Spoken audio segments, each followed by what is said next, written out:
अस्सलामुअलैकुम welcome back to another video. काफ़ी दिन से मुझे तंग किया जा रहा था कि मेरे बाल स्ट्रेट कर दो, बाल स्ट्रेट कर दो। तो मैंने सोचा चलो टाइम निकाल के मैं आज इसके बाल स्ट्रेट कर देता हूँ। तो सबसे पहले मैं आप लोगों को ये बता दूँ कि ये कोई रॉकेट साइंस नहीं है। हम इसको आराम से घर पे भी अप्लाई कर सकते हैं, बस हमें सही से इंस्ट्रक्शंस को फॉलो करना है। तो बिना टाइम वेस्ट किए सीधा वीडियो की तरफ चलते हैं। प्लान का स्ट्रेटनिंग ऑफ है, red and black bottle main straightener है, वाइट एंड ग्रे न्यूट्रलाइज़र है, ग्रे बॉटल प्रोटीन बूस्टर है एंड साशे में हेयर मास्क दिया हुआ है। सबसे पहले बालों को अच्छे से शैम्पू कर लेंगे। शैम्पू करने के बाद उनको ड्राई करेंगे। ड्राई करने के बाद ब्लैक और रेड कलर की जो क्रीम है उसको अप्लाई किया जाएगा। अप्लाई करने का तरीका वैसे तो बॉक्स पर लिखा होता है, लेकिन मैं आपको आसान लफ्ज़ों में बता देता हूँ कि बालों की जड़ों से 1 सेंटीमीटर फासले पर इसको अप्लाई करेंगे। इसको रूट्स में, जड़ों में नहीं लगाना, क्योंकि उसको लगाने से मुख्तलिफ़ मसाइल का सामना करना पड़ सकता है। तो हमने अवॉइड करना है कि इसको हम जड़ों में ना लगाएं। उसके बाद हम इसी तरह, जैसे आपको स्क्रीन में नज़र आ रहा है, इसी तरह हमने बालों में अप्लाई करनी है इस क्रीम को। और बाद में हर 10 मिनट बाद, 5 मिनट बाद हमने बालों में कंघा करते रहना है। ठीक है।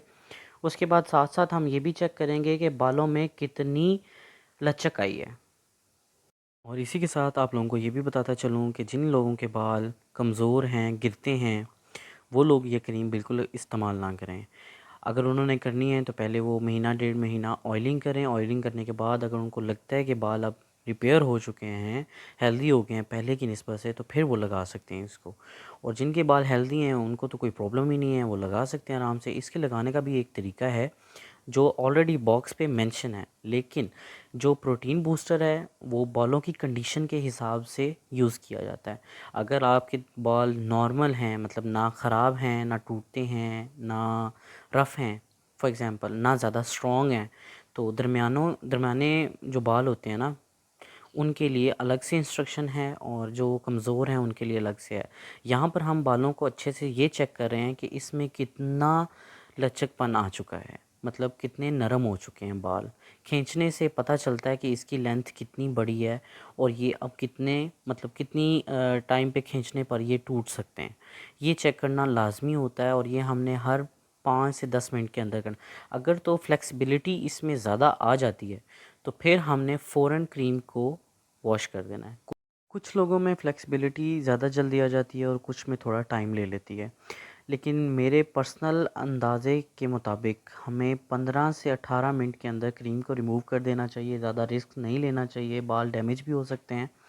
तो यहाँ पर मुझे क्रीम को अप्लाई किए कम से कम 17 से 18 मिनट हो चुके हुए हैं। अभी हम लेंगे एक छोटी सी ब्रेक, उसमें हम थोड़ी सी पेट पूजा करेंगे क्योंकि खाना पीना बहुत ज़रूरी है।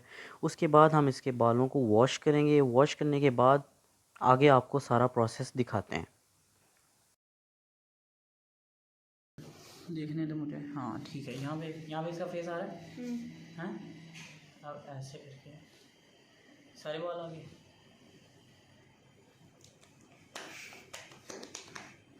मिनट की है भाई, मुझे तो भूख लगी तो मैंने सोचा कि क्यों ना साथ में ये भी हो जाए। तो मैंगो शेक मंगवाया है। इसने कोई बात किए बगैर ही शुरू कर दिया। मंगवाया नहीं है, बनवाया है। जी बनवाया है, सॉरी, माजरत। खाना पीना करने के बाद हम लोग सीधा वॉशरूम की तरफ जाएंगे। और यहाँ पर मैं आपको एक इम्पॉर्टेंट बात ये बता दूँ कि बालों में से जो क्रीम है उसको अच्छे से रिमूव करना है। खुला पानी यूज़ करें, लेकिन क्रीम अंदर ज़रा सी भी रहनी नहीं चाहिए। अब निकालने का तरीका ये है कि इसको ज़ोर से मसलना नहीं है, ठीक है। जैसे शैम्पू लगाते हैं अच्छे से रगड़ रगड़ के, इस तरह नहीं करना। हल्का सा, जैसे ही आपको नज़र आ रहा है स्क्रीन पर अभी, आपने इस तरह इसको हल्का हल्का रब करके बालों से इसको आउट करना है। और जब हम नीचे सर करके इस तरह वॉश करते हैं तो अक्सर जो होता है ना, हमारा जो माथे के ऊपर वाला हिस्सा होता है वो इग्नोर हो जाता है। तो आपने क्या करना है कि उस जगह को भी अच्छे से वॉश कर लेना है, ठीक है। अच्छे से वॉश करेंगे हम। अब थोड़ा सा टाइम लगता है इसको वॉश करने में, क्योंकि ये क्रीम होती है और इसको निकलने में थोड़ा सा टाइम लगता है। उसके बाद हमने क्या करना है कि इसको टॉवल से ड्राई नहीं करना। मतलब टॉवल मैंने यूज़ तो किया है, लेकिन उससे इसको मैंने रगड़ा नहीं है, मसला नहीं है। सिर्फ हल्का सा, वो भी इसलिए कि पानी जो था वो नीचे ना गिरे, इसलिए यूज़ किया है। पर हम ड्राई कूल मूड वाला यूज़ कर रहे हैं। तो कूल ड्राई यूज़ करेंगे, अगर हमने हीट थोड़ी सी भी दे दी तो हमारे बाल जो हैं वो बिल्कुल वेस्ट हो जाएंगे, दोबारा देखने लायक नहीं रहेंगे। और यहाँ पर ये भाई साहब इतने परेशान बैठे हैं, वीडियो अपलोड हो रही थी और इनको टेंशन लगी हुई थी। तो खैर, बार बार कह रहा हूँ फिंगर ड्राई कर लें, ज़्यादा बेहतर है। फिंगर ड्राई करने से टाइम थोड़ा लगेगा, लेकिन ये है कि काम जो है वो अच्छा हो जाएगा। लेकिन अगर आप कूल ड्रायर यूज़ कर सकते हैं और करते हैं तो आप ये वाला ऑप्शन कर सकते हैं। यहाँ पर मैं आपको ये दिखा रहा हूँ कि बालों की कंडीशन अभी से आप देख लें, सिर्फ एक क्रीम लगी है और बालों की माशाल्लाह कंडीशन पहले से कितनी ज़्यादा बेहतर हो गई है, शाइनी हो गई है और इसकी लेंथ भी बढ़ गई है। ठीक है, अब हम अच्छे से बालों को ड्राई करेंगे। ड्राई करने के बाद हम इसके ऊपर नेक्स्ट स्टेप करेंगे।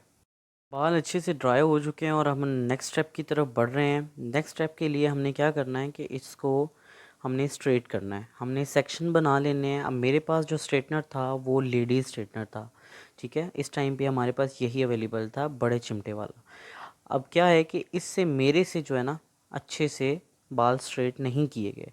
लेकिन अगर आप मेल हैं जो वीडियो देख रहे हैं, अगर वो हैं तो आप छोटा वाला स्ट्रेटनर जो मेल स्ट्रेटनर होता है वो यूज़ करें, और अगर आप फीमेल हैं तो आपके पास ये स्ट्रेटनर है तो भी बेस्ट है, काम बहुत अच्छा चलेगा। फीमेल्स के लिए यही वाला स्ट्रेटनर ज़बरदस्त है। तो अब इसको हम अच्छे से बार बार, मतलब एक आपने जैसे पैच उठाया है उसको हमने 4 से 5 बार स्ट्रेट करना है और अच्छे से स्ट्रेट करना है। ठीक हो गया, ये भाई साहब पीछे डांस कर रहे हैं जी।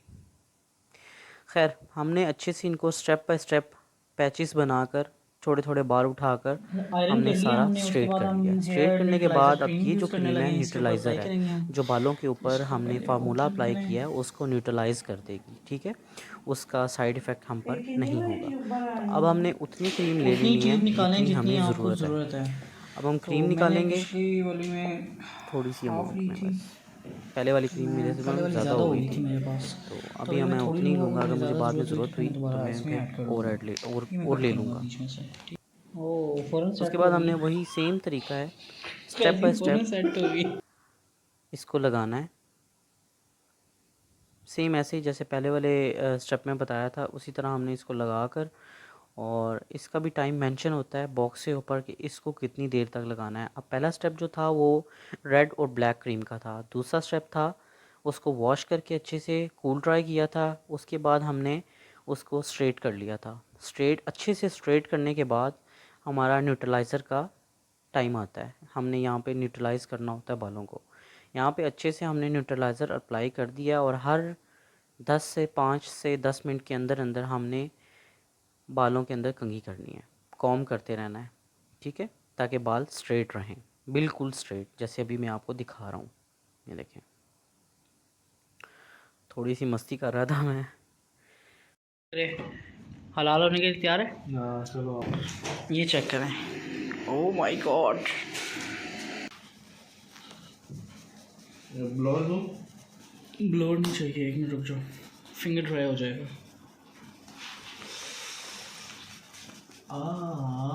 ड्राई करने के बाद मैंने कूल ड्रायर यूज़ किया था। उसके बाद मैंने सारे बालों को अगेन स्ट्रेट किया है, क्योंकि सामने के जो छोटे बाल थे वो सही से स्ट्रेट नहीं हुए थे, तो इनको कवर करने के लिए मुझे अगेन सारा स्ट्रेट किया मैंने इनको। अगर आप करना चाहते हैं तो कर सकते हैं, नहीं करना चाहते तो भी कोई इशू नहीं है। इसके बाद जी लास्ट स्टेप आता है हमारा। लास्ट स्टेप है मास्क अप्लाई करना है।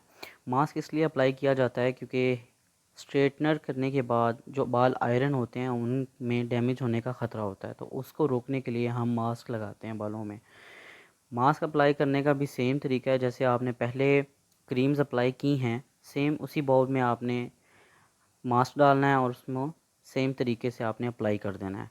अप्लाई करने के बाद इसको हम कुछ देर के लिए छोड़ देते हैं, तकरीबन 10 से 12 मिनट के लिए। उसके बाद इसको अच्छे से वॉश कर लेना है। वॉश करने के बाद आप इसकी हेयर स्टाइलिंग कर सकते हैं, और ये आपके पास फ़ाइनल बूथी आ गई है। ये ऐसी दिखती नहीं थी जिस तरह अब दिख रही है। तो इसी के साथ मुझे दें इजाज़त। बहुत सारी दुआओं के साथ अपना ख्याल रखिएगा। अल्लाह हाफ़िज़।